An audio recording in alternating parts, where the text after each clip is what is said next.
네, 정부가 또 상속세 얘기를 꺼냈으니까요. 이번에는 진짜로 좀 바뀔 것 같습니다. 절세합니다.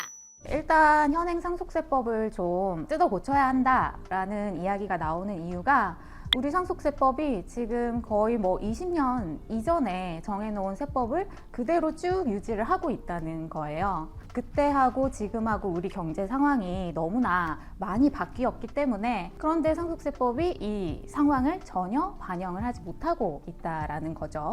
일단 상속 공제액도 너무 낮고 지금 누진세율 구조이면서 최고 세율이 너무 높다라는 거죠. 50% 세율을 적용을 하기 때문에 뭐 다른 나라 OECD 국가들과 비교를 해보면 일본을 제외하고는 우리나라가 가장 높은 상속세율을 적용을 하고 있거든요. 그래서 작년에 정부가 이 상속세를 개정하려는 시도가 한 번 있었죠. 자녀 1인당 공제액을 5억 원으로 늘리고 최고 세율도 50%에서 40%로 낮추는 시도가 있었는데 결국 이게 국회를 통과하지 못해서 무산되기는 했었죠.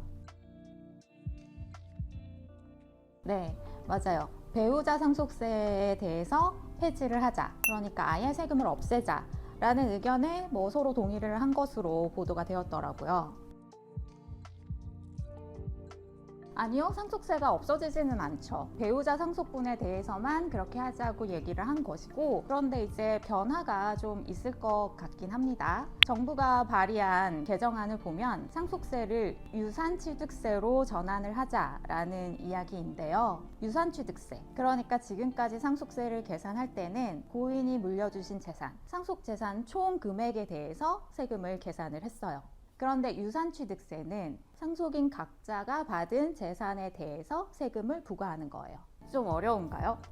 자, 그러면 4인 가족이라고 가정을 할게요. 어머니랑 형제 두 분 이렇게 상속인이시고, 아버님이 돌아가시면서 남긴 재산 30억을 세 분이서 10억씩 각각 똑같이 나눠 갖기로 했다고 가정을 해볼게요.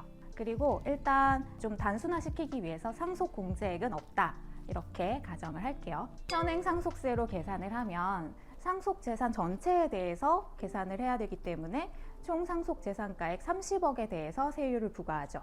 그래서 이때 세율은 40%를 적용하게 됩니다. 이렇게 계산하면 세금이 10억 좀 넘게 나오고요. 정부가 말하는 유산취득세로 계산을 하면 어머니하고 이제 형제 두 분 이렇게 세 분이서 본인이 받은 10억, 각자 10억에 대해서 세금을 계산을 하게 되거든요. 그러면 이때는 세율이 40%에서 30%로 떨어지죠. 계산해보면 1인당 세금이 2억 4천만 원 정도 나오거든요. 3명 다 합쳐도 세금이 7억 정도예요. 그러면 아까 현행 상속세로 계산했던 세금하고 비교를 하면 한 3억 정도 세금이 줄어드는 거죠. 그래서 납세자 입장에서는 보통 유산취득세로 계산을 하는 것이 더 유리하겠죠.